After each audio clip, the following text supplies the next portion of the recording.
හොඳයි සියලු දෙනාට සුබ සන්ධ්‍යාවක් වේවා. අද දවසේ අපි මේ හාස්කම් මෙහෙය දවසේ අපේ ජීවිතේ කල්පනා කරලා බැලුවොත් මේ වන විට අපි ජේසුස් වහන්සේව පිළිඅරගත්තු දාපටන් එනම් උන්වහන්සේගේ දරුවෙක් අප වූ දාපටන් මේ වනතුරු අපේ ජීවිතේ කොයිතරම්නම් හාස්කම් සිදු වී ඇද්ද? ඔබගේ ජීවිතයේ ඔබ හාස්කම් අත්හදා බලා ඇද්ද? නැත්නම් ඔබගේ ජීවිතයේ අත්දැකීම් ඇද්ද? ඔබගේ ජීවිතේට හාස්කම් සිදුවීම පිණිස. සමහර වෙලාවල් වලදී අපේ ජීවිතේ අපිට තේරෙන්නේ නැහැ අපි මේ හාස්කම් අත්දකින්නවද කියලාත්. සමහර විට අපිට ස්ථිරත්වයක් නැති වාතාවරණයන් වලත් අපි අපේ ජීවිතේ පවතිනව වෙන්න පුළුවන්. ඉතින් අපි ඒකට අද දවසේ බලන්ට යනවා. අපේ ජීවිතේ අපි දකිනවා ගසක් ගත්තොත් ඒ ගස කාලයක් තිස්සේ පොළවේ වැඩෙමින් මෝරන්ට අවශ්‍යයි. ඒ මෝරණ ප්‍රමාණයට තමයි ඒ ගහේ මල් හටගන්විලා ඒ වගේම ඵල දරන්නේ. ඒක හාස්කමක් වගේ. පැල හිටවපු ඔබ, පැල අතපත ගාපු ඔබ, මල් පැල හිටවපු ඔබ මේ දේ අත්දැකලා ඇති.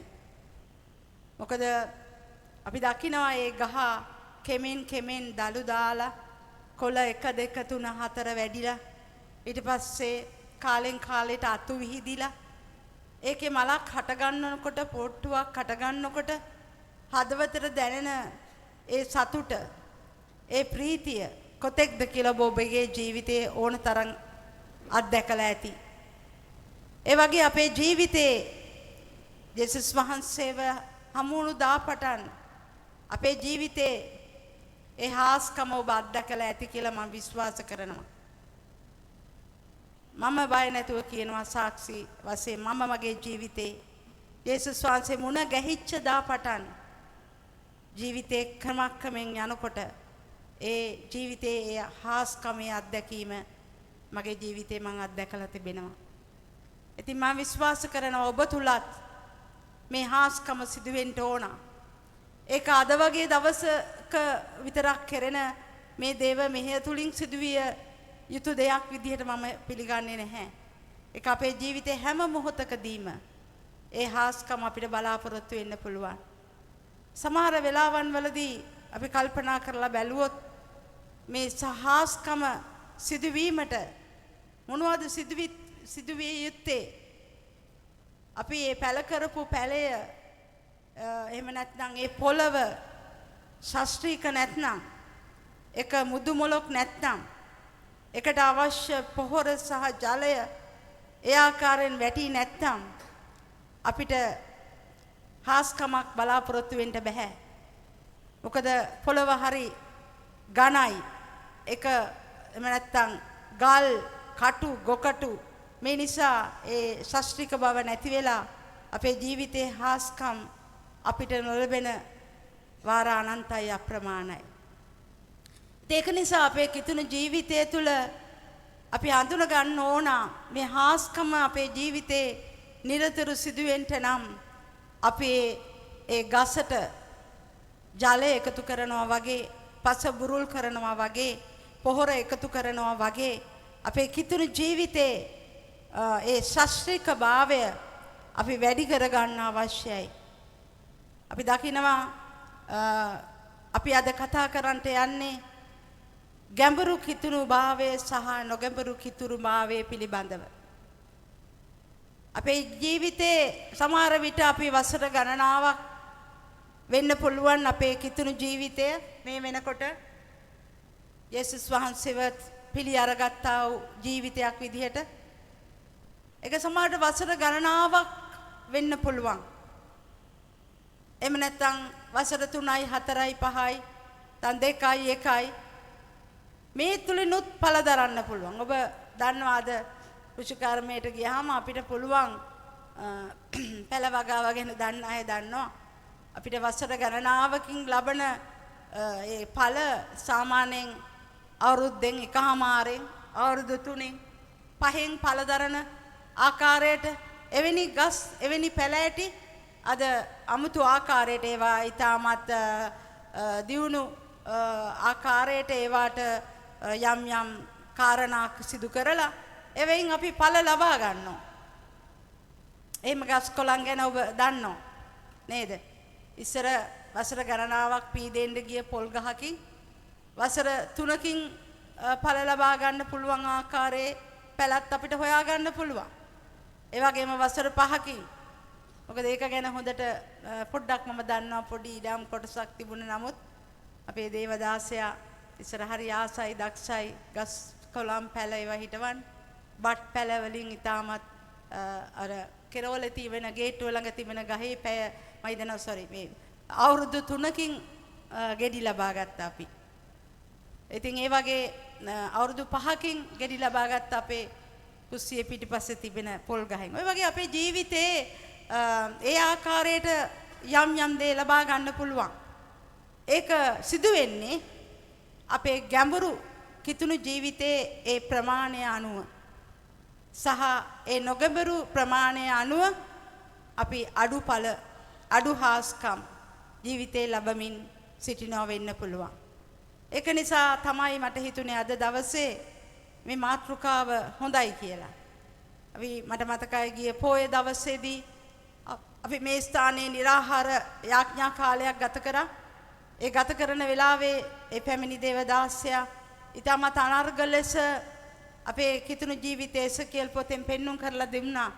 අපේ ජීවිතේ අපේ පාවලට වැදී තිබෙන ජල මට්ටම් තුලින් අපේ ආත්මික තලයේ තිබෙන ගැඹුරු භාවය නොගැඹුරු භාවය කොයි ආකාරයෙන්ද ඒක මට ඊටමත් හරි හොඳ සිත් ගන්නාසුළු වචනයක් වුණා. මට තාමත් ඒක මතකයි.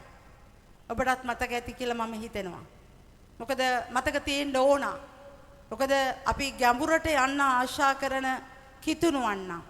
ඒක මෝරපු ගසක් ලෙස ඵල හොඳට මෝරලා හොඳ ඵල ලබන්න ඉක්මනින් ලබා ගන්න කැමති කෙනෙක් නම් අපි යන්නේ මේ විදිහට වචනයට ආශා වෙයි. ඒ වගේම වචනයට ඕනකමින් ඇහුම්කන් දෙයි. ඉතින් සමහර වෙලාවල් වලට අපේ ගමන කිතුණු ගමන බොහෝම කාලයක් නමුත් සමහර විට අපිට ඵල දරන්නට අදටත් නැත්නම් ඒ හාස්කම් අත්දකින්න අදටත් බැරි වුණු අවස්ථාවන් අද අපි දවසේ හඳුනගමු. අපේ ගැඹුරු නොවන කිතුණු ජීවිතයක්ද අපි ගත කරන්නේ. එහෙම නැත්නම් හොඳ ගැඹුරුවට ගිය හැමදාම අපේ ජීවිතේ හාස්කම් හැම මොහොතකදීම හැම තත්පරයකදීම ජීවිතේ එන්නා වූ ඕනෑම කාරණයකදී හාස්කමක් අත්දකින්න පුළුවන් ගැඹුරුතාවයක අපි ඉන්නවද කියලා අපි මොහොතකට අපේ ජීවිතේ කල්පනා කරලා බලමු. අතරම අපේ ජීවිතේ උන්වහන්සේ බලාපොරොත්තු වෙනවා. අපි ඒ තලයට ඉහළට යනවට ගැඹුරු කිතුණු ජීවිතයකට ගැඹුරත්වයකට ගැඹුරත්වයක තුල කිමි දෙනවා දකින්න උන්වහන්සේ කැමතියි. මොකද උන්වහන්සේගේ දරුවන්ට ඒ හාස්කම තබලා තිබෙනවා. නේද? විශේෂ කොට අපිට වෙනස් ස්ථාන හොයාගෙන හාස්කම් මෙහෙවල් හොයාගෙන හාස්කම් කාරණා දවසේම විතරක් මේ දේ අපිට බලාපොරොත්තු වෙන්න ඕනේ නෑ. අපේ කිතුණු ජීවිතේ ඇත්තටම ගැඹුරත්වයෙන් තිබෙනවා නම්. ඉතින් අපි අද අඳුනගමු අපේ ජීවිතේ කොයි ආකාර මට්ටමකද නැත්නම් ගැඹුරු තලයක තියෙනවද නැත්නම් නොගැඹුරු ස්වභාවයකද අපි තාමත් කිතුණු ජීවිතය ගත කරන්න කියලා. අපි ජීවිතය අපිට පුළුවන් හඳුනා ගන්නට ගැඹුරු නැති ජීවිතයක් ගත්තොත් ආත්මික තලයේ අපි තුමු දැන් වසර 2 3 වගේ ඔබට ඇති. නමුත් වසරකින් උනත් පුළුවන් අපිට ආත්මික තලයේ ගැඹුරු වර්ධනයක් කරා යන්න. ඒකට අපි අපේ ජීවිත සූදානම් කරගන්න අවශ්‍යයි. අපි ඇසෙන වචනයට ඇහුම්කන් දෙන්න අවශ්‍යයි. ඒ වචනේ තුල පියවර තබලා පියවරෙන් පියවර ඒ ගැඹුරට අපි පා තබලා යන්න අවශ්‍යයි. අද ඒ වචනේ කිව්ව ආකාරයට ඔබ කල්පනා කරලා බලන්න ඔබගේ ජලයේ ප්‍රමාණය ඔබගේ තිබෙන්නේ තාමත් ඒ විලුඹේ කර මතටද? විලුඹ කර වටටද තියෙන්නේ? එහෙම නැත්නම් ඔබගේ උකුල මතට ගලන ජල වගේ ජලයේ තියෙනවා වගේ ස්ථානයකද ඔබ ඉන්නේ. එහෙම නැත්නම් ඒ දේවදාසය පෙන්වා දුන්න ආකාරයට ඔබ කරම ළඟට ජලය ඇවිල්ලා ඒ වතුර ඇවිල්ලා ඒකේ කිමිදිලා ඒකේ ආශිර්වාද ලැබලා ඒ ගංගාව තවත් අනිත් අයට විහිදලා ඒ අයත් ඒ තුලින් ආශිර්වාද ලබන මට්ටමකට ඔබගේ කිතුණු ජීවිතයේ තිබෙනවද කියලා කල්පනා කරලා බලමු අපි අද දවසේ. එසේ වෙනවා. එසේ වෙන්න ඕන. උන්වහන්සේ බලාපොරොත්තු වෙනවා ඒ දේ.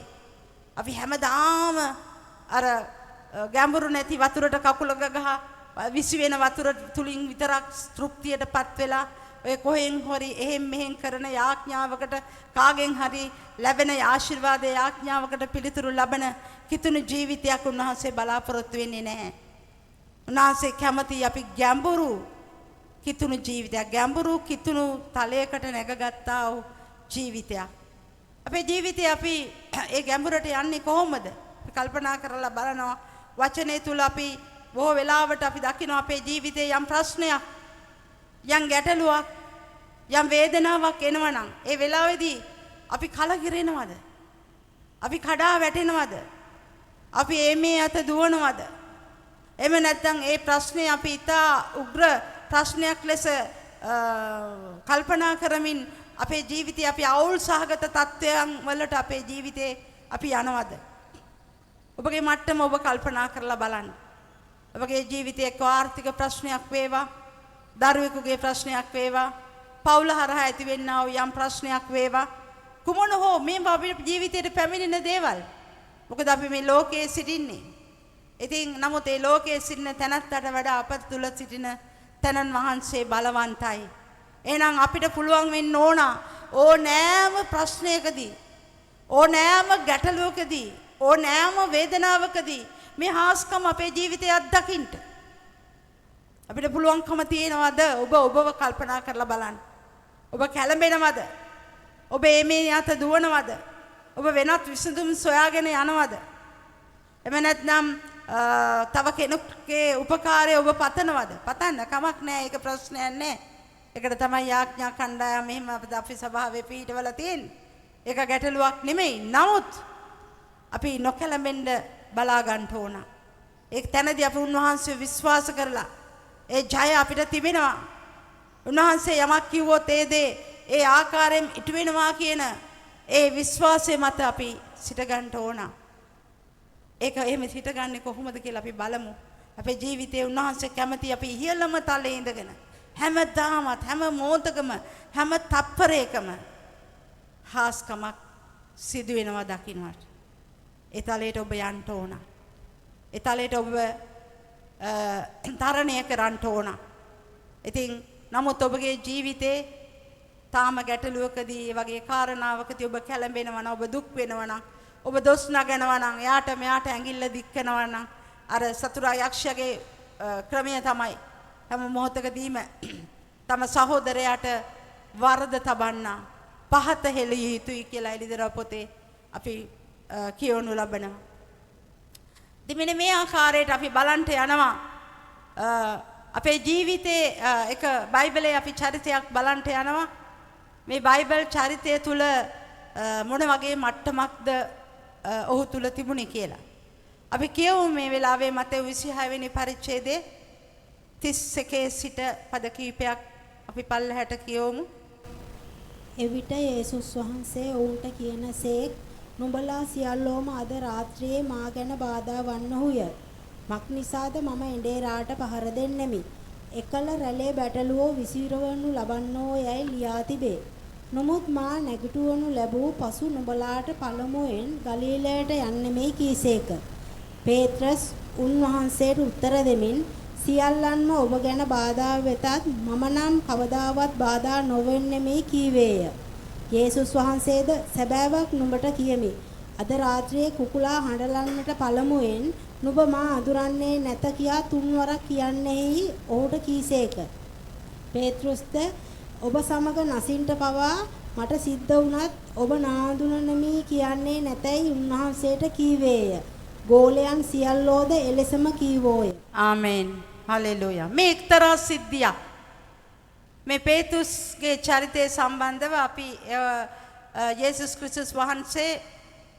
උන්වහන්සේ පාවා දීමට ඒ අන්තිම පැය ලංව තිබෙන මොහොතක සිදු වුණා වූ යම් සිදුවීමක් තමයි මේ බයිබල් පාඨයෙන් විස්තර කරන්නේ. එතනදී අපි දකිනවා පේත්‍රුස් යේසුස් වහන්සේ යමක් කියනවා මේ වෙලාවේදී. මොකද යේසුස් වහන්සේ ඔහුගේ ජීවිතේ වෙන්න යන දේ, ඉදිරියට වෙන්න යන දේ, හෙට දවසේ වෙන්න යන දේ, ඊට පසුව වෙන්න යන දේ යේසුස් වහන්සේ මේ ගෝලයෝ සමග ඉන්නකොට බොහෝ අවස්ථාවල කතා කරලා තිබුණා. ඒ ගැන අහලා තිබුණා. ඒ වගේ අවස්ථාවන්, හාස්කම් මොහොතවල්, සුව කිරීම දේවල්, ඒ වගේ දේවල් මේ සේරම මේ ගෝලයෝ තමයි ළඟින්ම ඉඳලා හොඳට අධ්‍යයනයක යෙදෙන්න පුළුවන් සීමාවක ප්‍රමාණයක ඉඳගෙන ඔවුන් දැක්කා ඒ දේ. නමුත් මේ වෙලාවේදී මේ කිසිම දෙයක් මම දන්නේ නැහැ එතන පේත්‍රුස් ඇතුළු අනිත් ගෝලයෝ තාම මේ දේවල් තේරුම් ගත්තේ නැති මට්ටමකයි සිටියේ. යේසුස් වහන්සේ වෙන්ට යන කාරණය පිළිබඳව මේ ගෝලයෝ සමග කතා කරා. ඒ වෙලාවේදී ඔහු කිව්වා නුඹලා මේ ඊළඟ පැය කීපය තුල වෙන්න යන සිදුවීම් ගැන නුඹලා බාධාවටපත් වෙන්න යනවා. නමුත් උන්වහන්සේ කිව්වා එතන යම් කතාවක් කිව්වා. මම නුඹලා ගලීලයට යන්න ප්‍රථමව මම එහි සිටිමි කියලා යේසුස් වහන්සේ කිව් මේ කියමන ගැන එතරම් ලොකු වැටහීමක් පෙෂ්ට තිබුණේ නැහැ. සහ ගෝලයින්ට තිබුණේ නැහැ. මොකද ගෝලයොත් එලෙසම කිව්වා කියලා පදේවල කියනවා. ඒ වගේ තමයි සමහර විට අපේ නගබරු ජීවිතය තාමත් අපි සභාවට ආවා ගියාට දේව වචනයට ඇහුම්කන් දුන්නට සමහරට දේව වචනේ කියවුවට සමහරට මේ දේව වචනේ තිබෙන ගැඹුරු සත්‍යතාවයන් මේ පේත්‍රුස් වාගේම අපිට අත්දැකීම් නැහැ. අපි තාමත් කිතුණුව ලෙස ඉන්නේ ජුවලිතකමට. ඔබ එහෙමද? ජුවලිත භාවයට තමයි අපි ජේසුස් ක්‍රිස්තුස් වහන්සේ අදහන්නේ. ඒ වගේම තියෙන උද්‍යෝගයට සමහර විට අපි අහලා තිබෙන ඒ වචනයේ අනුව උන්වහන්සේ කුරුසයටපත් වුණා. නමුත් මෙහි ගැඹුර තාමත් සමහර විට තේරුම් නොගත් මට්ටමේද ඔබ ඉන්නේ. එනම් මෙතන ජේසුස් වහන්සේ කිව්වා වගේ ඔබ එවැනි මට්ටමක සිටිනවා නම් ඒ ජේසුස් වහන්සේ කිව්වා නුඹලා මං ගැන බාධාවටපත් වෙන්න යනවා. අපේ ජීවිතේ ඒ කිතුණුකම එහෙම නැත්නම් ඒ වචනේ ගැඹුරත්වය හරියට තේරුම් අරගෙන වටහා ගත්තේ නැත්නම් අපේ ජීවිතේ හැම කාරණාවකදීම අපි බාධාවටපත් වෙනවා.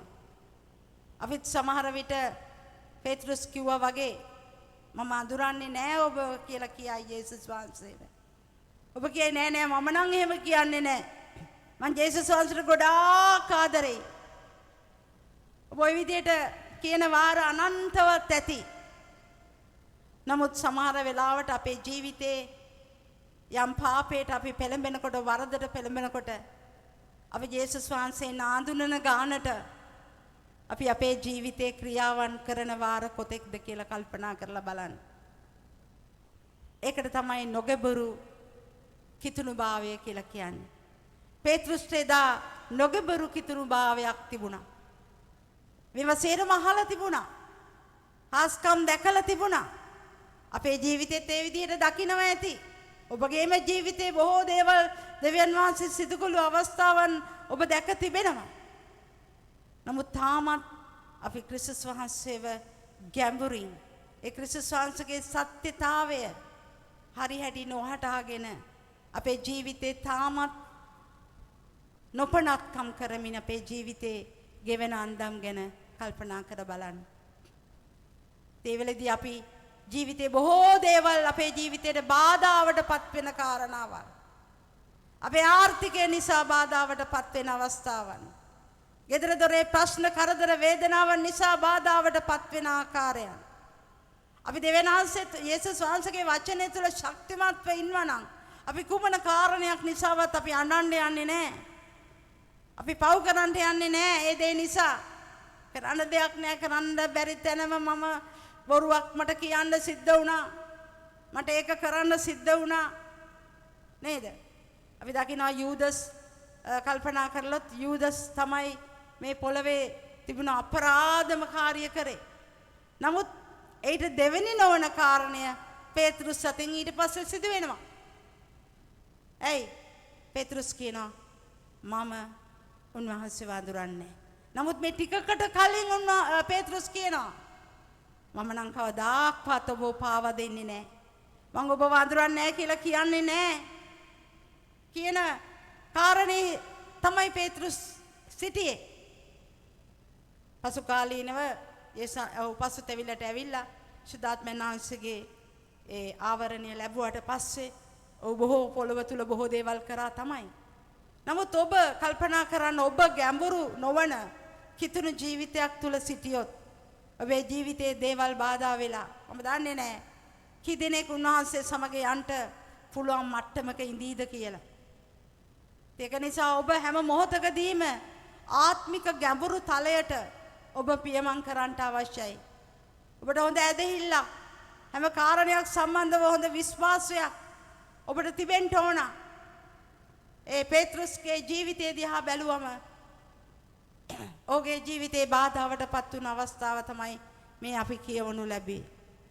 අපි ඊළඟට යනවා තවත් ඒ ආකාරයේම බයිබල් පාඨයකට උපති පොතේ 22 වෙනි පරිච්ඡේදයේ දෙවෙනි පදයේ සිට පද කීපයක් අපි කියවනු ලබමු. ඒ කතාව අපි දන්නවා.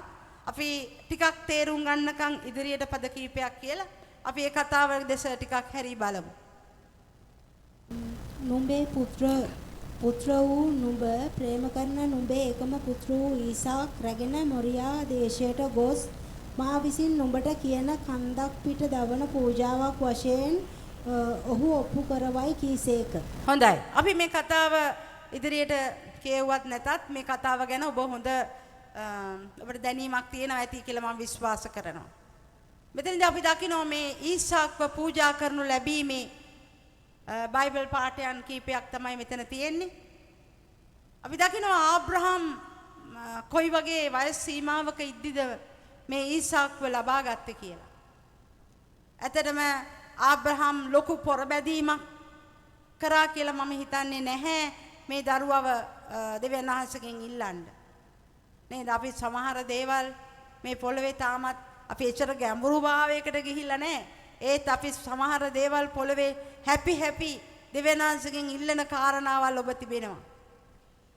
ඒවා සමහර විට දෙවියන් වහන්සේට යුතුයද නැතිද දන්නෙත් නැහැ අපි ඉල්ලනවා. නේද? නමුත් මෙතන ආබ්‍රහම්ගේ ජීවිතය දිහා බැලුවම ආබ්‍රහම් දෙවියන් වහන්සේට ඉතාමත් ආදරෙන් ඒ වගේම ඔහු ඉගෙන ගත්තා වූ ඒ දිව්‍ය වූ වචනේ ප්‍රකාරයට ඔහු මේ පොළවේ දෙවියන් වහන්සේගේ කැමැත්ත කරමින් ජීවත් වුණු පුද්ගලෙක්. ඔහුට මේ පොළව උරුම කරගන්නට ඔහු ඉල්ලන්නේ නැති දරුවෙක්. නමුත් පොර බද ඉල්ලූ අවස්ථාවක් ගැන බයිබලයේ ලියවී නැහැ. නමුත් උන්වහන්සේ දෙවියන් වහන්සේ මොහුට මේ පොළවේට අදී යාට දරුවෙක් අවශ්‍ය බව තේරුම් අරගෙන අවුරුදු 100ක් ගිය තැන ඔහුට ඊසාක්ව ලබා දෙනවා. ඉතින් ඒ මොහොතේ අපි දකිනවා මේ කතාවේ කියන්නේ ඊසාක්ව පූජා කරනු ලැබීම. දැන් මෙතරම් ප්‍රමාද වෙලා දෙවියන් වහන්සේ දුන්නු මේ දරුවව එක මොහොතක උන්වහන්සේ ඉල්ලනවා. නුඹේ එකම පුත්‍රයා මොරියා කන්දට රැගෙන යන්න. රැගෙන ගිහිල්ලා මට පූජාවක් කොට ඔප්පු කරන්න කියලා. අපි දකිනවා මේ ආබ්‍රහම් මේ මොරියා කන්දට යන්න දින 3ක් පමණ කාලය ගෙවුණා කියලා කියනවා. ඔහුගේ වැඩකාරයන් සමග වැඩකාරයන් කීප දෙනෙක් සහ තම පුත්‍රයා ඒ වගේම පූජාවට අවශ්‍ය කරන බඩු රැගෙන ඔහු දින 3ක් පමණ මේ ගමන යනවා මොරියා කන්දට. මේ දින 3 ගැන කල්පනා කරලා බැලුවොත් අපේ ජීවිතේ මෙවන් ඉඩ ප්‍රස්තාවක් තුලදී අපේ සිතුවිලි කොයි වගේ තිබෙයිද? අපේ ක්‍රියාවන් කොයි වගේ තිබෙයිද? සමහර විට දෙවියන් වහන්සේ පරීක්ෂා කරනු ලැබීම කියලානේ කියන්නේ. ආබ්‍රහම්ව පරීක්ෂා කරනු ලැබීම. එක වෙන්නේ නැති සමහර විට නැත්තම් එයාට කියන්න පුළුවන් නේ ළඟපාත තියෙන විදියට පූජාසනයක් හදලා දරුවව මේ විදියට පූජා කරන්න කියන්නේ. ඔය ස්ථානයක් කිව්වා. මොරියා කන්දට යන්න. දැන්ට යන දින 3ක් ගියා. මේ දින 3දී ආබ්‍රහන්ට පුළුවන් පව් කරන්නට දොස් තබන්න දෙවියන් වහන්සේට. මොකද්ද මේ වෙන කාරණේ? දෙවියන් වහන්සේ ඇයි මට මේ වගේ දඬුවමක් දුන්නේ? මට මේ එයාම දරුවා දීලා එයාම ඉල්ලනවා. අපේ ජීවිතය දිහා කල්පනා කරලා බලමු. නමුත් අපි දකිනවා ආබ්‍රහම්ට හොඳ ගැඹුරු සම්බන්ධතාවයක් දෙවියන් වහන්සේ සමග තිබුණා. දෙවියන් වහන්සේ මොනවද කියන්නේ? ඒ දේ කරන්නට මට පුළුවන්. මම කරනවා. මට වෙන කිසිම ආකල්පයක් නැහැ. මට දෙවියන් වහන්සේ මොනවද කරන්න කියන්නේ? ඒ දේ කරන්නට ඔහු සූදානම් වෙලා හිටියා. මේක තමයි ගැඹුරු කිතුණු අඩිතාලම. අපේ ජීවිතයේ දේව වචනේ මොනවද අපිට කරන්නට කියලා තිබෙන්නේ? අන කරලා තිබෙන්නේ? ඒ දේ කරන්නට ඔබ සූදානම්ද? ඔබ ලෑස්තිද? ඒක ආයේ ප්‍රශ්න නොකර ප්‍රශ්න නාහ අපේ මානසික ආශාවන් අතහැරලා අපේ ජීවිතේ පිළිබඳව තිබෙන කාරණාවල් අහක දමලා දේව කැමැත්ත කරන්ට මේ ආබ්‍රහම්ට හොඳ ගැඹුරු සම්බන්ධතාවයක් දෙවියන් වහන්සේ සමග තිබුණා. ඒ නිසා අපි දකිනවා ආබ්‍රහම් ඇදහිල්ලේ පියා යන ඒ නාමාවලිය ලබන්න තරම් ඔහු මේ පොළවේ වාසනාවන්ත නාමයක් බවට පත් වුණා. ඒ විතරක් නෙමෙයි ඔහු මේ පොළවේ ආශිර්වාද ලැත්තැනැත්තෙක් වුණා. ඔහු පොහොසත් මිනිසෙක් වුණා. ආබ්‍රහම් මේ පොළවේ හිටපු පොහොසත්ම මිනිසෙක් බවට පත් වුණා.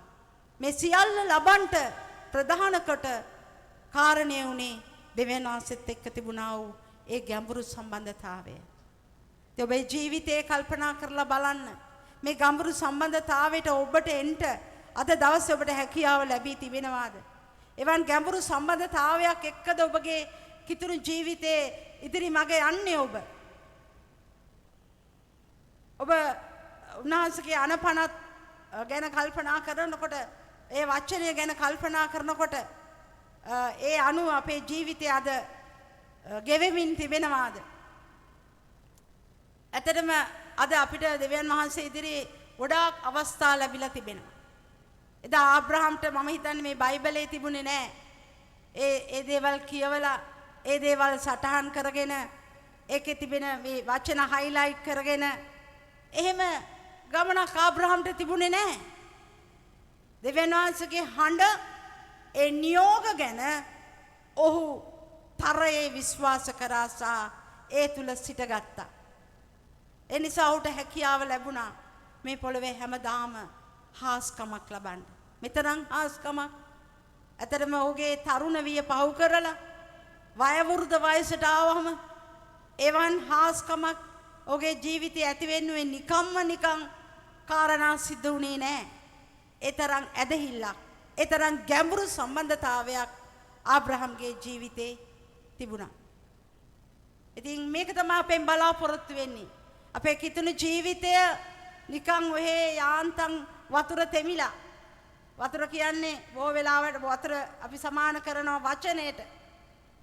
අපි හිතනවා එහෙන් ඉරිදට ඇහෙන මේ වචනය විතරක් ඇති අපේ කිතුණු ජීවිතයට කියලා. සමහර විට ඒ වචනේ ඇසුවත් සමහර වෙලට වචන 1000ක් අපි මෙතන අහනවද? සමහර විට මේ වචන 1000න් කීයෙන් කීයක්ද අපේ මනසට යන්නේ? සමහර වෙලාවට අපි වචනේ අහනකොට අපිට නිින්ද ගිහිල්ලා. සමහර වෙලාවට අපි වෙනත් කාරණා සමග ගනුදෙනු කරන අවස්ථාවකටපත් වෙනවා. ඉතින් මෙතන අපි දකිනවා මේ එසේ ඒ මට්ටම තමයි යාන්තම් විලුඹ හරියට ජලයේ තිබිලා අපිට හරියන්නේ නැහැ, පළදරන්න බෑ. හාස්කම් අත්දකින්න බෑ අපේ ජීවිතේ. අපි ගැඹුරට පියවර තබන්න ඕන. ගැඹුරේ කිමිදෙන්න ඕන. උන්වහන්සේගේ ඒ දිව්‍ය වූ වචනේ අත්දැකීම් වලට අපි ඇතුල් වෙන්න අවශ්‍යයි. ඉතින් අපි කල්පනා කරලා බලමු අපි ඉන්නා වූ මට්ටම. ඔබ ඉන්නවද ගැඹුරු ආත්මික තලයක? අපේ ජීවිතේ අපි ඇයි අපි මේ වචන කොයි විදිහටද අපි අධ්‍යයනය කරන්න ඕනේ? අපි කල්පනා කරලා බලමු අපි යමු හේබ්‍රෙව් 5 වෙනි පරිච්ඡේදය 11 වෙනි පදයේ සිට පොඩ්ඩක් අපි කියවලා බලමු. ඇයි අපිට හාස්කම් අත්දකින්න බැරි වෙලා තිබෙන්නේ? ඇයි අපේ ජීවිතේ මේ ගැඹුරු ඉහළ තලයට නැග ගන්න අද අපිට බැරි වෙලා තිබෙන්නේ? මොකද්ද මේකට හේතුව අපි බලමු. ඒ ගැන බොහෝ දේ කියන්ට අපට ඇත්තේය. නමුත් නුඹලා ඇසීමට මැලිව සිටින බැවින් ඒවා තේරුම් කර දෙන්න අමාරුය. පොඩ්ඩක් ඉන්න. ඒ ගැන කියන්න නම් බොහෝ දේවල් තියෙනවා. නේද? ඒ ගැන නම් කියන්න බොහෝ දේවල් තිබෙනවා. අපි කොයිතරම්නම් වචනේ අහනවද? කොයිතරම්නම් සභාවට වසර ගත්තොත් ඉරිදාවල් කීයක් අපි දේව පාමුල සිටිනවද? බ්‍රහස්පතින්දා කීයක් දේව වචනේ අහනවද? දේව අභිමුඛයේ තියනවද? නමුත් මෙතන කියනවා ඒ ගැන නම් කියන්න මට බොහෝ දේවල් තියෙනවා. මේ වචනය අපි කොයි මට්ටමටද අපේ ජීවිතේ අපි අරගන්නේ? ආයි පොඩක් එතන මේ වචනේ කියන්නේ. ඒ ගැන බොහෝ දේ කියන්ට අපට ඇත්තේය. නමුත් නුඹලා ඇසීමට මැලිව සිටින බැවින් මොකද්ද ප්‍රශ්නය? ඇසීමට මැලිව තිබෙනවා. දැන් මෙතන බලාගෙන ඉන්නවා මට හිතෙන විදියට සියලු දෙනාම අසාගෙන සිටිනවා. නමුත් මේ ඇසීම ඔබ කොයි මට්ටමින් ඔබගේ ඇතුළාන්තයට ඔබ අරගන්නවද? මේක ඔබට මම හිතනවා හැම කෙනෙකුටම මේ ස්ථානයේ ඉන්න හැම කෙනෙකුටම මේ වචනය වැටහෙනවා මේ මොකද්ද කියන්නේ කියලා. නමුත් අපි ඇසීමට ප්‍රමාදයි. කී දෙනෙක් මේ වචනය අහලා ඔබ නැවත නැවතත් ගෙදර ගිහිල්ලා මේව මතක් කරගන්නවා. මේ ගැන කතා කරනවා. ඒකට ඔබ හුරු වෙලා තිබෙනවා. සමහර විට මේ වෙලාවේ මේ වචනේ අහලා ඔබ මතක නැති කරනවා. ඔබ මතක නැති කරන අසන්නෙක් බවට පත් වෙලා තිබෙනවා. මේක තමයි ඔබ ගැඹුරු ආත්මික තලයකට ය아가න්න බැරිව තිබෙන බාධාව. ඒ වචනේ නැමැති වතුර නැත්නම් ඒ අපි තාම ඒ තුල තාම ගැඹුරත්වයට ගිහිල්ලා නැහැ. එක මේ ස්ථානයේ ඉන්නකොට ඒ වචනේ අහනකොට අපිට ඒ දෙන උපමා කතා හෝ ඒක අපි නැවත ඒක වටහා දෙන්න ඇති වෙන කතන්දර නේද? අපි දැන් දේශනාවලදී එහෙම අපි අහනවා. ඉතින් මේ අපේ මල්ලිකාදු ඉන්නවද මම අපි හිනත් වුණා පස්සේ නේද? පාස්ටර් ඉතින් සමහරට කියනවලු මල්ලිකා පැටව මානසික පැටවට මම අපි එකට කී හිනත් වුණා නේද? ඉතින් ඔක අපි සමහර විට ඒ වගේ අර ආදර්ශමත් වචන එනකොට අපිට මතක තියෙන්නේ මල්ලිකා පැටව විතරයි. එතනින් එහාට වචනේ මොකද්ද ඒකේ කිව්ව ගැඹුර? ඒකෙන් මම ජීවිතේට අදාළ කරගත්තේ මොකද්ද? මම වචනේ නිවැරදි කරගත්තේ මොකද්ද කියන මතක නැති කරන්නෙක් බවට පත් වෙනවා.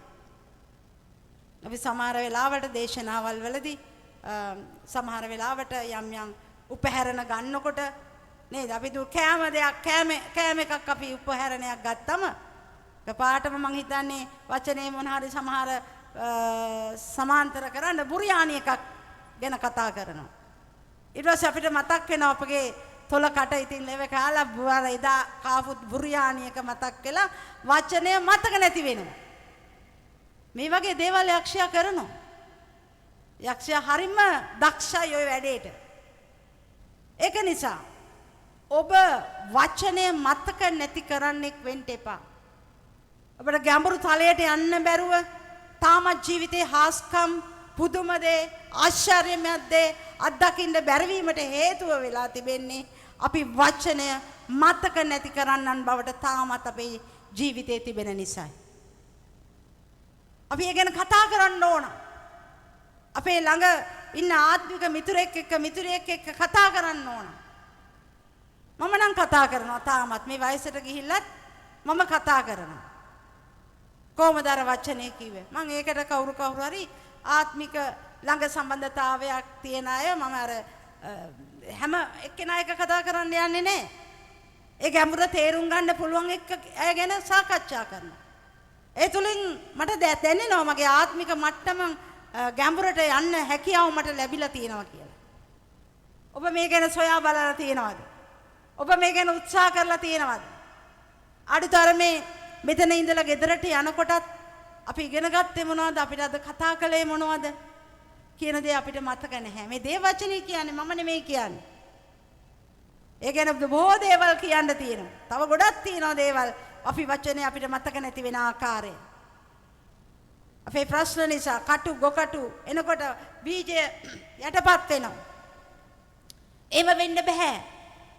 එහෙම වුණොත් අපේ ආත්මික ජීවිතේ ඒ ගැඹුරු තලයට අපිට නැග ගන්න බැරුව යනවා. හාස්කම් සිදු නොවෙනවා පමණක් නෙමෙයි. අපි බලාපොරොත්තු වෙන දේ අර පේතෘස්ට තේරුම් ගියේ නෑ යේසුස් ක්‍රිස්තුස් වහන්සේ මොනවා ගැනද මම නුඹලාට ප්‍රථමම ගලීලයෙන් යන්න යනවා. මම මේ වගේ පාවා දෙන්න යනවා. මම මේ විදිහට කුරුසේ මැරෙන්න යනවා. මම දින 3කින් නැගිටින්න යනවා. මේ කාරණාවල් පේතෘස්ලා උගන්වලා තිබුණ වචනේ. හැබැයි ඔව් තේරුම් ගන්න උත්සාහ ගත්තේ නෑ. මොකද්ද මේ යේසුස් වහන්සේ කිව්ව මේ කාරණය අපිට ප්‍රථමයෙන් ගලීලේ ඉන්නවා කිව්වා කියලා? ඔබ මේ ගැන හිතලා තියෙනවද? වචනයක් ඇහුවම ඒක සමහරවිට අපිට කතා කරන්න ලැජ්ජද? එතකොට මේ අපි නිකන් හරි අර ආත්මයෙන් මේ ගොඩාක් පරිණත වෙච්ච වයසක අය හිතයි. නෑ, ඔබ පුරුදු වෙන්න ඔබගේ ජීවිතේ. වචනේ ඔබ ළඟ ඉන්න එක්කෙනා සමග තේරුම් ගන්න පුළුවන් කෙනෙක් එක්ක කතා කරන්න. එතකොට තමයි අපි ආත්මික ගැඹුරු තලයට යන්නේ. එතකොට එයා එක්ක කතා කරනකොට එයාගේ අත්දැකීමක් ඔබට අරගෙන නෑ ඒක මෙහිමයි කිව්වේ මේ වචනේ ඔය කියන්නේ මේ ජේසුස් වහන්සේ මේ මලුන්ගෙන් නැගිටලා අපිට ඉස්සෙල්ලා ගලීලයට එන්න පුළුවන් වාතාවරණයකට එනවා කියලා. කවද්ද මෙහෙම අපි කතා කරලා තියෙන්නේ මේ වචනේ ගැන? ඔබ කල්පනා කරලා බලන්න. එසේ ඔබ කතා නොකරන කෙනෙක් නම්, ඒ වචනේ ගැන ඔබ මෙනෙහි නොකරන කෙනෙක් නම්, ඒක ගැන ගිහිල්ලා පොත වහලා තියලා ලබන සුමාන තමයි බයිබලේ අපි අතර ගන්නෙ. ඊළඟ බ්‍රහස්පතින්ද නැත්නම් ඉරිද එනකොට තමයි බයිබලේ අටදුමුඩු පිහලා දූවිලි පිහලා අරගෙන එන්නේ. අර දවසක් දේවදාසයා කිව්වා වගේ හැන්ද තිබුණලු නේද? කවුරුදු ගණනාවකට ඉස්සෙල්ලා තිබිච්ච හැන්ද කොහෙද තිබිලා තියෙන්නේ? බයිබලේ ඇතුලේ නේද? ඒ කියන්නේ එච්චර කාලයක් බයිබලේ පෙරලලා නැහැ. ඉතින් කොහොමද අපි හාස්කම අත්දකින්නේ අපේ ජීවිතේ? ඒ ගහ මෝරන්නේ කොහොමද?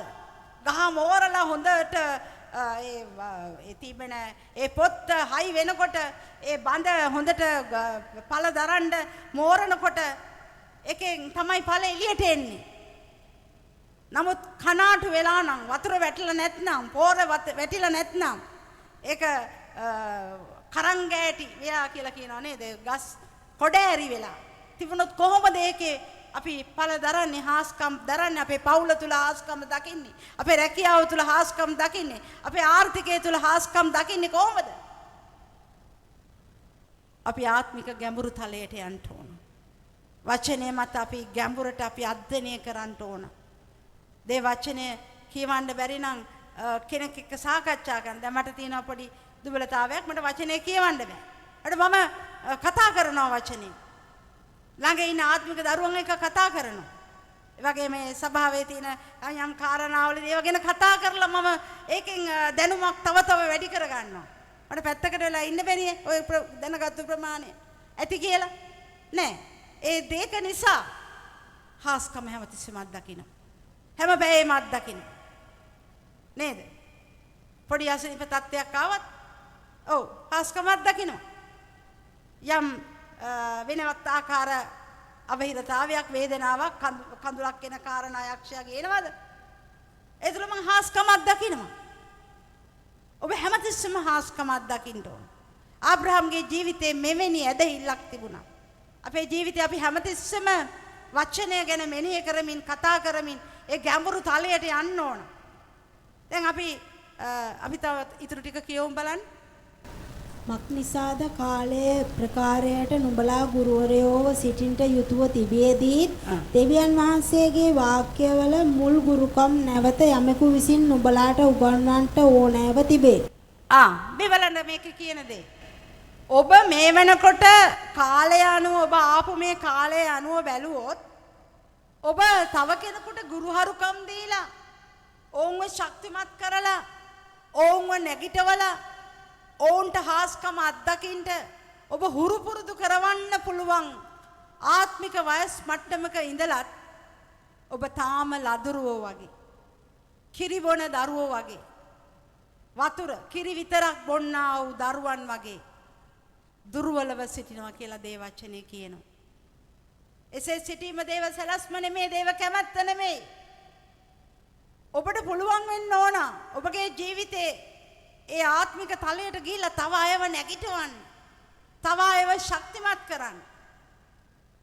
සමහර අයට අද එක සිදු වෙනවා වෙනුවට ඔබගේ යාඥාව ඉල්ලීම අරගෙන තව අය ළඟට යන මට්ටමකයි ඔබ අද ඉන්නේ. අනේ මං වෙනුවෙන් යාඥා කරන දැන් මෙහෙම කිව්වා කියලා ඔබගේ යාඥා ඉල්ලීම නොදී ඉන්න නෙමෙයි මම මේ කතා කරන්නේ. සමහර කිතුනෝ මන් දන්නවා මට මේ මෑතකදී මං ගොඩක් ළඟින් ඇසුරු කරන සහෝදරියක් ඉන්නවා ආත්මික තලයේ කෙනෙක්. ඉතින් මේ එයා කිව්වා සිස්ටර් මම ෆොටෝ එකක් එවනවා. පුතාගේ ෆොටෝ එකක් එවනවා මේ අනේ යාඥා කරන්න. මම පුතාව දන්නවා හොඳට. පුතා ගැන යම් ආයක කතා කරලා තියෙනවා.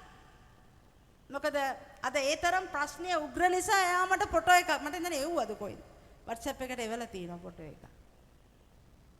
එහෙම ඕනද? පුතාගේ නම කිව්වනම් උන්වහන්සේ දන්නවා. නේද?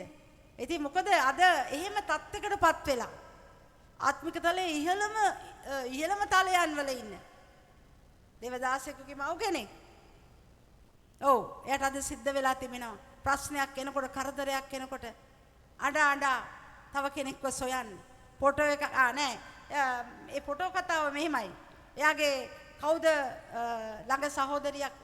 ළඟ ඉන්න සහෝදරියක් කිව්වලු මේ සහෝදරි අපි අහවල් තැනට පුතාගේ ෆොටෝ එකක් අරන් යමු කියලා. පස්සේ මං ඇහුවා ඉතින් දැන් ඔයා ගියාද සහෝදරි? නෑ ඇත්තටම මේ යන්න තමයි සේරම ලෑස්ති වෙලා හිටියේ. හරි පුදුම වැඩක් වුණා. කාර් එක මොකද්ද පොඩි ප්‍රශ්නයක් වෙලා ඒ ස්ථානට යන්න බැරි වුණායි කියලා. එහෙම ඕනද අපිට? එහෙම තැන් තියෙනවා. නමුත් අපිට ඕනද? අපි හරි ආත්මික සම්බන්ධතාවයන් තුල ඒ ජීවමාන වචනය මත අපේ ගැඹුරෙන් අපි අත්දැකලා අපේ ආත්මික තලයේ ඉහළ නගිනකොට අපිට එහෙම අවශ්‍ය නැහැ. අර ළඟට මෙහා ළඟට ෆොටෝ උස්සගෙන දුවන්න යාඥා කරව ගන්න අවශ්‍ය නැහැ. අපිට පුළුවන් ඒ මට්ටම් වල අපි දෙවන්නාසේ සභාවක් දීලා තියෙනවා. ඒ ගැන්වීම මේ විදියට තිබෙනවා. ඒ පහසුකම් ඔබට සලසා දෙවිලා තියෙනවා. නේද? අනේ වචනේ අහන්න වාහනයන් වලින් ගේන්ටත් ගෙනියන්ටත් අනේ සමා වෙන්න මේ වගේ දේවල් කිව්වා කියලා වැරදිට හිතන්න එපා. එතරම් දෙවියන් වහන්සේගේ කරුණාව ඔබට තිබෙනවා. නමුත් අර පදේ කිව්වා වගේ බොහෝ දේවල් කියන්න තියෙනවා. වචනේ මොකද කිව්වේ වචනේ? නාසන්නන්ද මොකද කිව්වේ? වචනේ හුම්කම් දීමට මැලිව සිටිනවා. ඒකයි මේකට තිබෙන හේතුව. එහෙනම් අපි කල්පනා කරලා බලමු අපේ ජීවිතේ අපි ඉන්නා වූ මට්ටම අපේ ආත්මික මට්ටම ගැන මැන බලන්නම අවශ්‍යයි ඔබ. ඔබ මේ කිතුණු ගමන නිෂ්ඵල කරගන්න එපා. හැමදාම හැම පැයේදීම ඔබගේ ජීවිතේ හාස්කමක් කරන විදියට ඔබගේ ඇදහිල්ල මොනවද කරන්න ඕනේ? ඔබගේ මේ දේව වචනේ අපි මේ අපේ ඉන්ද්‍රියයන් ඒ දෙයට හුරු කරගන්න ඕන. ඒකයි වෙන්න ඕනේ.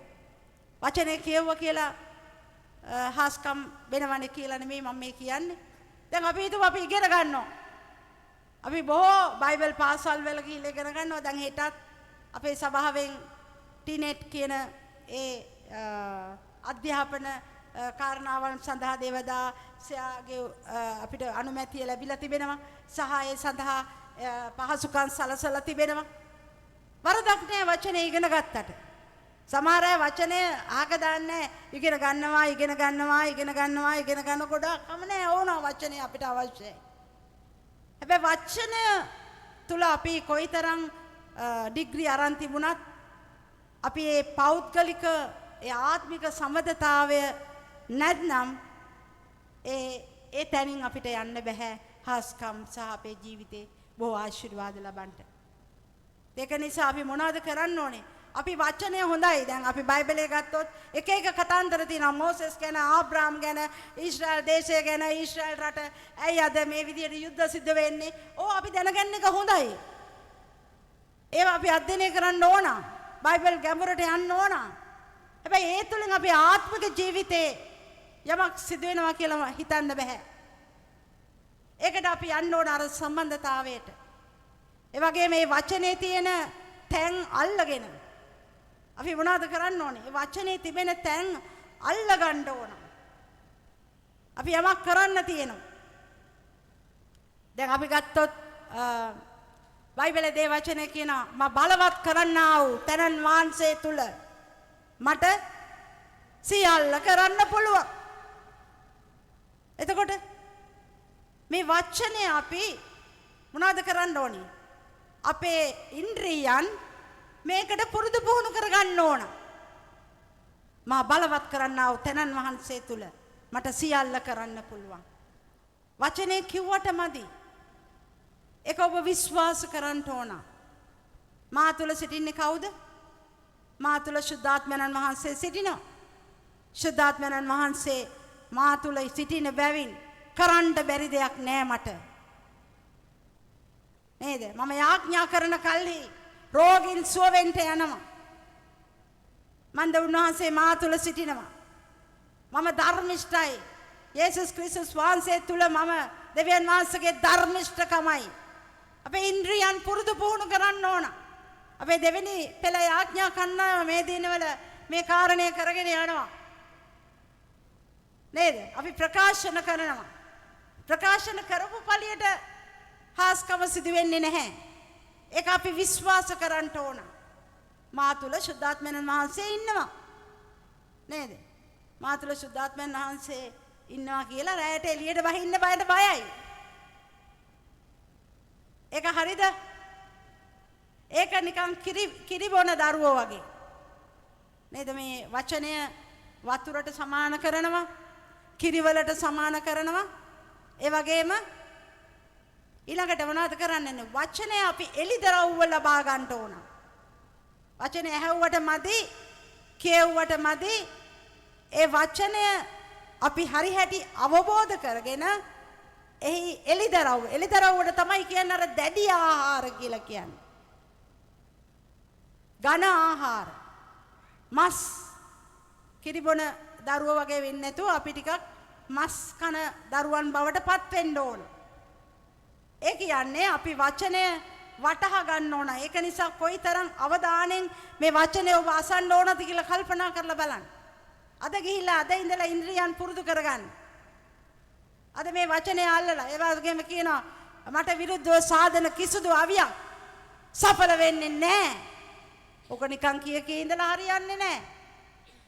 ඒක අපි අධ්‍යයනය කරන්න අපේ ඉන්ද්‍රියන් එකට පුරුදු පුහුණු කරගන්න ඕන. ඒක නිරතුරු කියන්න ඕන. එතකොට තමයි අර එළිදරව්වේ හාස්කම අපේ ජීවිතේ සිදුවෙන්න යන්නේ. අපි සමහරවිට ඒක කිව්වට ඒක තරම් ශරීරයට අල්ලන්නේ නැහැ. ඇයි හේතුව? අපි හිතනවා ඒක විතරක් කිව්වම අපේ තුල හාස්කම වෙනවා කියලා. නෑ, අපි කිරිබොන දරුවන් වගේ මේ වචනෙට ආශා වෙන්න ඕන. ඒක ගැන මැලිකමක් නැතුව අපි අසන්න ඕන. ඒ අසන වෙලාවට වෙනත් කල්පනාවන් වලට නොගිහින් අපි මේ වචනේ අපි තුල මෙනෙහි කරමින් අපේ ඉන්ද්‍රියන් මේ වචනේට පුරුදු පුහුණු කරගන්න ඕන. අපි කියවමු රෝම 11:8. ද 8:11ද මම පදේ කද්දාලා තියෙන්නේ රෝම 8:11 කියවන්න බලන්න. තවද යේසුස් වහන්සේව මලවුන්ගෙන් නැගිටේ වූ තැනන් වහන්සේගේ ආත්මයාණන් වහන්සේ නුඹලා තුල වාසය කරන සේක් නම් ක්‍රිස්තුස් යේසුස් වහන්සේව මලවුන්ගෙන් නැගිටේ වූ තැනන් වහන්සේ නුඹලා තුලෙහි තමන්ගේ ආත්මයාණන් වහන්සේ කරුණ කොටගෙන නුඹලාගේ මරණීය ශරීරයන්ද ජීවත් කරන සේක.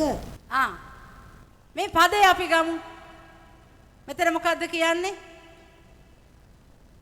යේසුස් ක්‍රිස්තුස් වහන්සේව මලවුන්ගෙන් නැගිට්ටුවා වූ තනන් වහන්සේ දැන් කාළඟද ඉන්නේ? කාළඟද ඉන්නේ? මා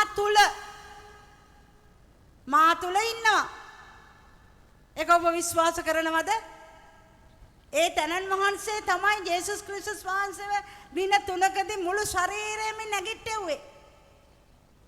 එහෙනම් ඒ තනන් වහන්සේ දැන් මා තුල ඉන්නවා. එහෙනම් ඒ තනන් වහන්සේට බැරිද මගේ ශරීරයේ මේ මැරිලා තිබෙන මේ හෙම්බිරිසාව, මේ කැස්ස, මේ චිකන් ගුන්යා ඔගේ මැරිච්ච ස්ථාන නැගිටවන්න මේ එක කොටසක් නැගිටවන්න බැරිද? ඒ උන්වහන්සේම තමයි මේ යේසුස් වහන්සේව නැගිට්ටුවේ. එතකොට මේ දේ ඔබ මේ වචනේ ඇතුළට ওই විදිහට ගන්නවද? ඔය පදේ කිව්වා කියලා ඔබ සුව වෙන්න යන්නේ නැහැ. ඔබ මේ පදය හරියට අවබෝධ කරගෙන ඊළඟට ඒක එලිදරව්ව අපේ ජීවිතේට මොනවද කරන්න ඕනේ? අවතීර්ණ කරගන්න ඕනේ. එහෙම නැත්නම් ඒ ජීවිතේට පුරුද්දක් කරගන්න ඕන. ඒක මා තුලයි උන්වහන්සේ ඉන්නේ. ඒක ඔබ විශ්වාස කරනවද? සුද්ධාත්ම වහන්සේ මා තුලයි. ඒක නිකන් වචනේ කියවලා පැත්තකට දාලා හරියන්නේ නැහැ. නිතරම කියන්න ගෙදරදී සුද්ධාත්ම වහන්සේ මා තුලයි. උන්වහන්සේ මා දරා සිටින වාජනේ, මාව දරා සිටින වාජනේ සුද්ධාත්ම වහන්සේ. මම උන්වහන්සේගේ උරුමකාරයෙක්. මම උන්වහන්සේගේ කුණු නොවෙන්නා බීජයෙන් ඉපදුණු කෙනෙක්. මේක පුරුද්දට කිව්වට ලැබෙන්නේ. ඒක නිකන් හරියට අර කිරි බීලා නිකන් ඊතරම් කිරි වලින් ලොකු ශක්තියක් ලැබෙන්නේ නැහනේ. ඒක අපේ ඉන්ද්‍රියන් වලට පුරුදු පුහුණු. ආබ්‍රහම් තමන්ගේ ඉන්ද්‍රියන්ට ඇදහිල්ල පුරුදු පුහුණු කරගත්තා. ඇදහිල්ල පුරුදු පුහුණු කරගත්තා. ඔව් නිතරම දෙවියන්වහන්සේ ගැන මෙනෙහි කරමින් ඔබගේ ජීවිතේ උන්වහන්සේව මෙනෙහි කරමින් ඔබගේ ඉන්ද්‍රියන් වලට ඇදහිල්ල පුරුදු පුහුණු කරන්න ඕන. එක අවස්ථාවක මම මේ කතාවට බයිබලයට යන්න පරක්කු වෙන්න නිසා යන්නේ නැහැ. එක අවස්ථාවක ගෝලයෝ යේසුස් වහන්සේ කිව්වා දින 3ක් තිස්සේ දැන් දේශනා කරනවා. තුන්වෙනි දවසේදී මිනිසුන්ට බඩගිනි. යේසුස් වහන්සේ කිව්වා ගෝලයින්ට කතා කරලා මේ සෙනගට ආහාර දෙන්න උනුබලා කියලා.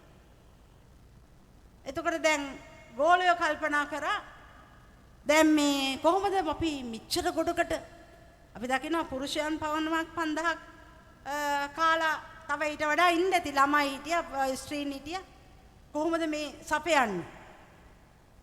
ඕන් මේ දවස් 3ක් තිස්සේ යේසුස් වහන්සේගේ මේ කතාවට ඇහුම්කන් දීගෙන හිටියේ. ඒක කියලා යේසුස් වහන්සේ ගෝලයින්ට කිව්වා දැන් ගිහිල්ලා මේගොල්ලන්ට කන්න දෙන්න.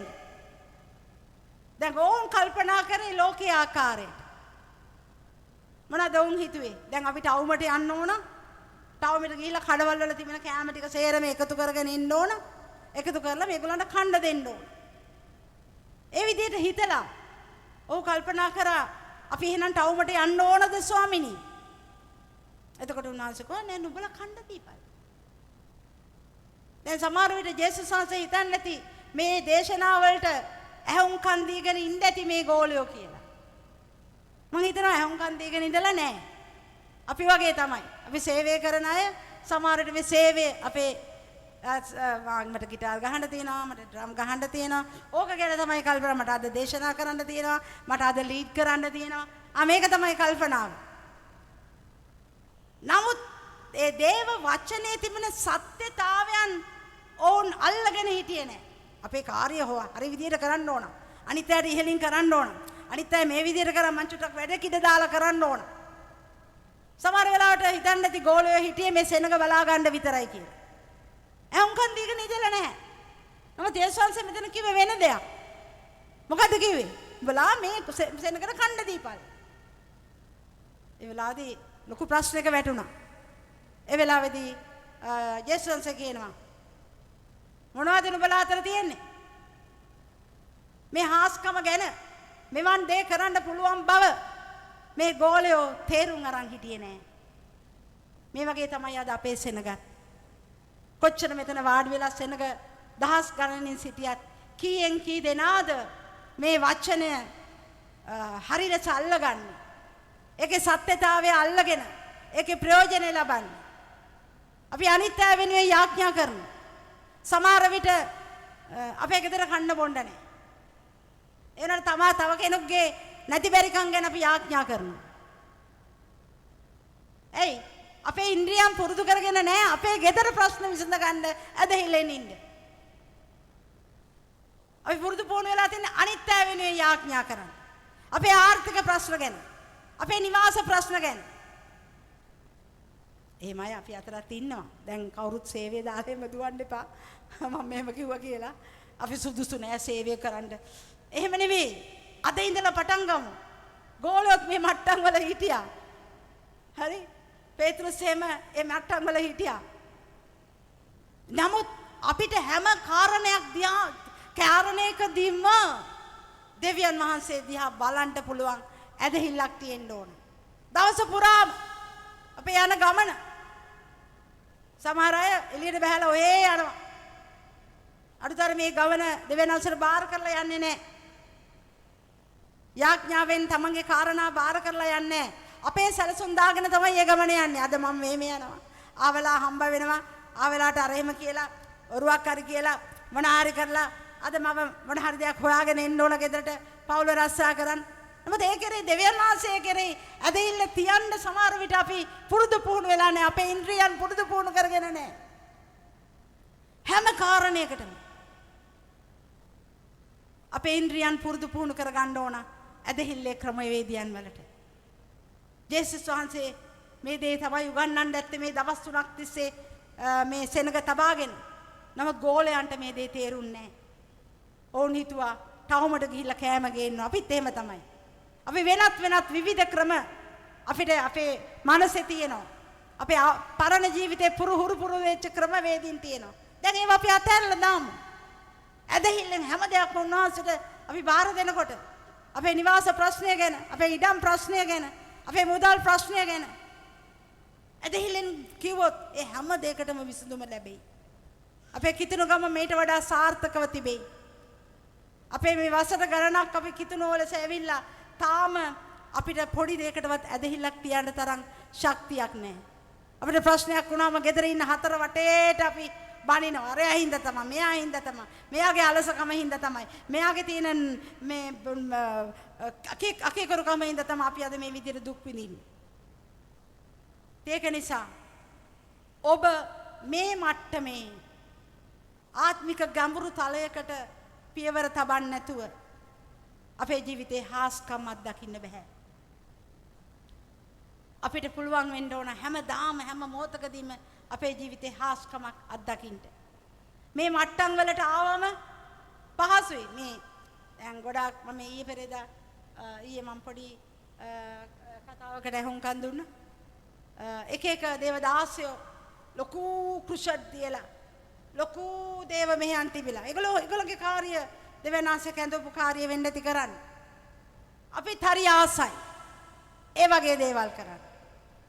එයා වගේ වෙන්න. මෙයා වගේ වෙන්න. බෙනිහින් වගේ වෙන්න. රයින්හැඩ් බොන්කේ වගේ වෙන්න. කමක් නැහැ. හැබැයි අපි අපේ කැමැත්ත අපි දෙවනාංශගේ කැමැත්ත කරලා නැහැ. දෙවනාංශට ලං වෙලා නැහැ. වචනය හොයලා ඒ මත ජීවත් වෙන්න උත්සාහයක් දරලා නැහැ. අපි කැමති උන්වහන්සේගේ ඒ ආශිර්වාද භුක්ති දෙනවා. අනේ ඔයගොල්ලන්ට ලැබෙනවා. ඒ දීමනාල් තියෙනවා. නමුත් ඊට වඩා උන්වහන්සේ කැමති වෙන්නේ අපි උන්වහන්සේගේ කැමැත්ත මේ වචනය ගැඹුරට යන්න. කිරි බොන දරුවෝ වගේ නෙමෙයි. වතුර විතරක් මදි. වතුරෙන් කිරෙන් විතරක් ජීවිතයක් නැත්තම් දරුවෙක් වැඩෙන්නේ නැහැ. ටික ටික වර්ධනය වෙලා දැඩි ආහාර ගන්න මට්ටමකට එන්න ඕන. දැඩි ආහාර ගන්නවා කියලා කියන්නේ අපි වචනේ අහන වචනේ හරියට අවබෝධයෙන් යුක්තව අහලා ඒක එලිදරව්ව ලබාගෙන ඒ හාස්කම අපේ ජීවිතේ අත්දැකීම. අර මම එක පදයක් විතරක් ඔයගලන්ට පෙන්නුවා. ඒ වගේම ඔබට තියෙනවා ඒ වගේ පොරොන්දු රාශියක්. ඉතින් ඒක නිසා මුළු බයිබලයේම දැනගන්න ඕනේ නෑ අපේ ජීවිතේ හාස්කම් සිදු වෙන්න.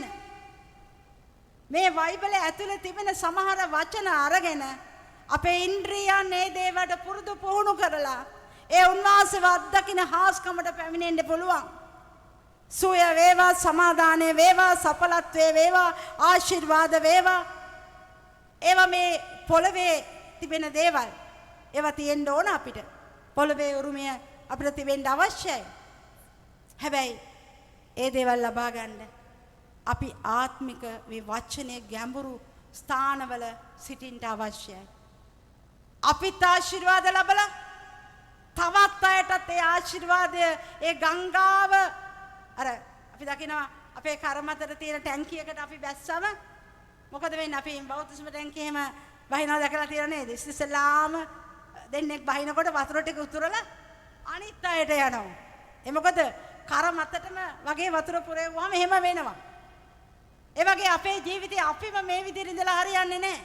අනිත් අයට ගලාගෙන යන්න ඕන. මම අර ඉස්සෙල්ලා කිව්වා වගේ සමහර විට අපේ කිතුණු ජීවිතේ අවුරුදු 3ක් අවුරුද්දක් එහෙමත් ඒ තලෙනුත් යන්න පුළුවන් අපිට ආශිර්වාද ලබන්න. හැබැයි වචනේ ගැඹුර තලයට අපි යන්න පුළුවන් වාතාවරණයන් තුල ඉන්න ඕන. වචනේ මෙනෙහි කරන්න ඕන, ඒ ගැන කතා කරන්න ඕන. නැවත බයිබලයේ හරවලා බලන්න ඕන. එදා හිටපු සියලුම ඒ ගෝලයන් පසු කාලීනව හිටපු අලුත් සභාවේ ඒගොල්ලෝ මොනවද කරේ? ඒ කාරණා එසේදයි සොයා බලන පිණිස ලියවිලි සොයා බැලුවා කියලා. මොන ලියවිලි සොයා බලනවද? බයිබලේ පෙරලපු දවසකුත් මතක නැති අය මෙතන අතුස්සන්න කිව්වොත් අවංකව මතුස්සයි දන්නේ. මේ ඉන්දිය අය ඇති මෙතන. හැබැයි දිනපතාම අපේ මූණ පොත නම් හැමදාම බලන. හැම තප්පරේදීම බලන. නේ? නමුත් මේක තමයි අපි අධ්‍යයනය කරන්නේ. මේ ගැඹුර යන්න ඕන. ගැඹුර නිකන් කියවලා පැත්තක තියලා ආශිර්වාදයට විතරක් වචන කියවලා හරියන්නේ නැහැ.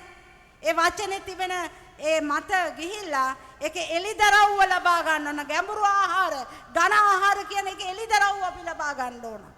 අද මොනවද මට මෙතනින් කතා කරේ? ඒ වගේ මේ විතරක් නෙමෙයි. ඒක මම උරුම කරගන්නවා. මම මේ වචනේ කියලා කොහොම හරි මම මේ පොහසත්කම ලබා ගන්නවා. මම තවත් වල්ගය වෙන්නේ නැහැ මේ පොළව තුල. මං හිස්සව සිටිනවා. ඒකයි මේ පොරොන්දු. මෙන්න මේ විදිහට අපි ගැඹුරු තලයට පියවර තබන්න අවශ්‍යයි. ඉතින් මේකේ තව කරුණු කාරණා තව කීපයක් තිබුණත් මේ රාත්‍රී කාලේ මම එචරන් දුරට යන්නේ නැහැ. අපි කොහොමද මේ ආත්මික ගැඹුරු තලය ආරක්ෂා කරගන්නේ? අපි මොනවද කළ යුතු කියන කාරණා තව බොහෝම කීපයක් තිබෙනවා. පළවෙනි දේ තමයි මම එකක් තමයි විග්‍රහ කරේ. වචනය අවබෝධ කරගෙන ඒ එලිදරව්ව ඔබ පෞද්ගලිකව සොයා දැනගන්න. සොයා දැනගෙන ඒක ඔබේ ජීවිතේ ඔබගේ ඉන්ද්‍රියයන් ඒ දෙයට පුරුදු පුහුණු කරන්න. ඇදහිල්ල ප්‍රකාශන කරන්න. මම දෙවියන්වහන්සේගෙන් ඉපදුණු දරුවෙක්. මම දෙවි කෙනෙක්. මම දෙවි කෙනෙක්. මොකද මම මේ ඇක්කියුවේ බයිබල් ස්කූල් එකේ ලොකු ප්‍රශ්නයකට මුහුණ දුන්නා. මේ තරුණ දරුවෙක් වසර අවසානයේ එයාගේ ග්‍රැජුවේෂන් එකට ඔන්න මෙන්න තියෙනකොට එයාව ඉස්සරහට අරගෙන කිව්වා දේශනාවක් කරන්න කියලා. ඒ වෙලාවේදී ඔහු කිව්වා අපිත් මේ පොළවේ පුංචි පුංචි දෙවිවරු කියලා. ඇත්තටම මටත් ඒක ගැන ලොකු මගේ අවුරුදු 17 18 වගේ වයසේදී ඇත්තටම මේ දරුවෝ ආපහු තව අවුරුදු 2කට බයිබල් පාසලට යනවා. ඇයි කිව්වොත් මොනවද මේ කියන්නේ? ඔබ දෙවිවරයෙක්. කොහොමද ඔබ දෙවිවරයෙක් වෙන්නේ? සමහරට ඒ 16ට ඒ ප්‍රින්සිපල්ට මේක ගැන එළිදරව්වක් ලැබිලා නැහැ. ඒ උනට දැන් ඇත්තටම කිව්වොත් බයිබලේ කියනවා තෙපි දෙවිවරුය කියලා. ඒ කොහොමද? උන්වහන්සේගේ සමානත්වයට උන්වහන්සේගේ ස්වරූපයට අපේ උන්වහන්සේ කරපු දේ අපිටත් කරන්න පුළුවන්. ඒකටයි මේ වචනේ කියන්නේ. අපිට දැන් හිතනකොට පව් කියලා හිතනවා. එයා ඇත්තටම අද ජීවිතුන් අතරත් නැහැ. ඒ සහෝදරයා සහෝදර තෝමස් ඉතින් ඇත්තටම එදා පුදුම සහගත කතාවක් වුණා. ඒ වගේ අපිට එළිදරව් ලැබිලා නැහැ හරියට. ඒ වෙලාවේ මං හිතනවා ඒ නායකයින්ට. අපි එහෙම දන්නේ නැතුව අපරාධ වෙනවා අපි අතින්. ඒක නිසා එහෙම නෙමෙයි. හරියට වචනේ ගැඹුර හොඳට වටහාගෙන උන්වහන්සේත් එක්ක හොඳ සමීප සම්බන්ධතාවයක් එක්ක හොඳට කතා කරලා උන්වහන්සේගෙන් විමසලා ඒ වචනේ දැඩි ආහාර බවට පත් වෙන ඒ එළිදරව්ව ලබාගෙන අපේ ජීවිතේ ගොඩගෙන වකවානුවකයි අපි ජීවත් වෙන්නේ. උන්වහන්සේගේ මේ ඊටමත් ලංව තිබෙනවා. මේ ගැඹුරු දැඩි ආහාර අපි නිසි විදියට ගත්තේ නැත්නම් අපි වචනේ මතක නැති කරන්නෙක් වගේ හැමදාම ස්වභාවයෙන් නිදා වැටි හිටියොත් නම් මිස් වෙනවා ගමන. ඒක නිසා මම ඔබගෙන් ඉල්ලනවා. ඔබ ගැඹුරු ආත්මික තලයකට යා යුතු මාර්ගය සොයා බලන්න. ඔබ කියවන වචනේත් හොඳට අවබෝධ කරගෙන එළිදරව්ව අල්ලගෙන ඒ එළිදරව්ව අනුව ඔබගේ ඉන්ද්‍රියයන් ඇදහිල්ල පුරුදු පුහුණු කරන්න, ප්‍රේමය පුරුදු පුහුණු කරන්න, සමාව දීම පුරුදු පුහුණු කරන්න. ඔබ ගැන ගතු කියපු ඔබ ගැන නුගුණ කියන කෙනාට සමාව දීලා ඔව් සමග හොඳින් කතා බහ කරන ඒ ඉන්ද්‍රියන් පුරුදු පුහුණු කරගන්න ඕන. ඒව ඔබ පුරුදු පුහුණු නැත්නම් ඔබට ඒව කෙරෙන්නේ නැහැ. පුරුදු පුහුණු කරගන්න ඕන. ප්‍රේම කරන්නත් පුරුදු පුහුණු කරන්න ඕන. ඔබට අර හැමතිස්සෙම කටුවක් වගේ ඇනෙන කෙනෙක් ඔබට පේනවා නම් ඔබ බලෙන් ගිහිල්ලා කොහොම හරි මේක කඩා ගන්න ඕන. එයාත් එක්ක ප්‍රේමයෙන් කතා කරන්න. එයාට ප්‍රේමයෙන් මොන හරි තෑග්ගක් දෙන්න. එයාව සතුටු කරන දෙයක් කරන්න. මේවට ඉන්ද්‍රියන් අපි පුරුදු පුහුණුනේ නැත්නම් කොහොමද ජේසුස් වහන්සේගේ ඒ ස්වභාව චරිතය අපි තුල අත්දකින්නේ? ඒක තමයි වචනේ ගැඹුරු එළිදරව් කියන්නේ. ඉන්ද්‍රියන් පුරුදු පුහුණු කරගන්න ඕන වචනේ අනුව. ප්‍රේමය, ප්‍රීතිය, සමාධිය කියන පමණ දැන මේවා ඉන්ද්‍රියන් පුරුදු පුහුණු කරගත්තොත් තමයි අපි ක්‍රිස්තුස් වහන්සේගේ ස්වභාවයට එන්නේ. එතකොට නිටතරම හාස්කම ආයේ නැහැ. ජේසුනි කියන්නේ විතරයි ඕනේ. ඔබ තුල හාස්කමක් සිදු වෙලා ඇති. ඔබගේ පවුලේ හාස්කමක් තුල සිදු වෙලා ඇති. ඔබගේ දරුවා තුල හාස්කමක් සිදු වෙලා ඇති. ඔබගේ ජීවිතේ තවත් ප්‍රශ්න, ගැටලු, වේදනාවක් කඳුල ඔබ අත්දකින්න යන්නේ නැහැ. එහෙනම් මේ රාත්‍රී කාලේ ඔබ මේ ගැන මෙනෙහි කරලා බලන්න. තව කාරණා කීපයක් තිබුණත් ඉදිරියේදී පුළුවන් වුණ අවස්ථාවක තිබුණොත් මම මේ දේවල් පැහැදිලි කරනවා. දැනට මම විශ්වාස කරනවා මේ වචනේ අල්ලගන්න. ඔබ පේත්‍රුස් වගේ මද ඇදහිල්ලක් නැත්නම් මද ගැඹුරු නැති ඇදහිල්ලක් තුල කෙනෙක් ඉඳලා ඔබ ජීවිතේ සෑම කාරණාවක් බාධාවටපත් වෙන්න එපා. ආබ්‍රහම් වගේ ඉන්ද්‍රියන් පුහුණු කරනු ලැබූ ඔබ ශක්තිමත් දේ වචනේට මොනවද කියන්නේ? කොයි එක කොච්චර අමාරුද? මම ඒක හරියට සවිස්තරාත්මක විස්තර කරේ නෑ. ඔබ හිතලා බලන්න. ඒ වගේ අවස්ථාවක පියෙක් වශයෙන් මොන වගේ දේවල් එන්නේ නැද්ද කියලා. නමුත් ඒ කිසි දෙයකට වඩා යාට වටිනා උනේ දෙවියන් වහන්සේගේ අනයිට කිරීම විතරයි. කීකරු වීම විතරයි. ඉතින් ඔබ මේ ගැඹුරු තලයට එන්න නම් ගොඩාක් ජීවිතේ ඒ ආත්මික තලයන් පුරුදු පුහුණු කරගන්න ඕන. ඉතින් මේ රාත්‍රී කාලේ ඔබ කල්පනා කරලා බලන්න ඔබගේ ජීවිතේ හැරී බලන්න. උන්වහන්සේගේ කරුණාව ශක්තිය ඉල්ලගන්න. මේ අහන වචනේ නිකම්ම දැන් අද ගිහිල්ලා වහලා තියන්න එපා. හෙටත් යන්න අධ්‍යයනයකට යන්න. මේ කිව්ව දේ මගේ ජීවිතේ තියෙනවද කියලා මම මේක කොහොමද ඉන්ද්‍රියන් පුරුදු පුහුණු කරගන්න ඕනේ කියලා ඔබ සිතලා ක්‍රියා කරන්න. වචනේ මතක නැති කරන්න එපා. වචනේ අහන වෙලාවට වෙනත් යක්ෂයා ඔබව කැඳගෙන යන වෙන සීමාවල් වලට යන්න එපා. ඒක වරදකාර හැඟීමක් කියලා ඔබට හැඟෙන්න ඕන. මම වරදක් කරා දෙවියන් ඉදිරියේ. මම මේ වචනේ ගැන මේ වචනේ මම ගණන් ගත්තේ නෑ. මම සුළු කරා. මේ වගේ බයක් ඔබට දැනෙන්න ඕන. ආබ්‍රහම්ට ඒ බය තිබුණා. ඉතින් නම් ඔබගේ ජීවිතේ ඒ පේත්‍රුස් වගේ බාධා වෙන කිතුණු ජීවිතයක් නෙමෙයි. නොගබරු කිතුණු ජීවිතයක් නෙමෙයි. ආබ්‍රහම් වගේ ගැඹුරු කිතුණු තලයකට ඔබ නැග ගන්න උත්සාහ කරා. මේ වචනේ ඔබට ආශිර්වාදයක් වේවා. ආමේන්.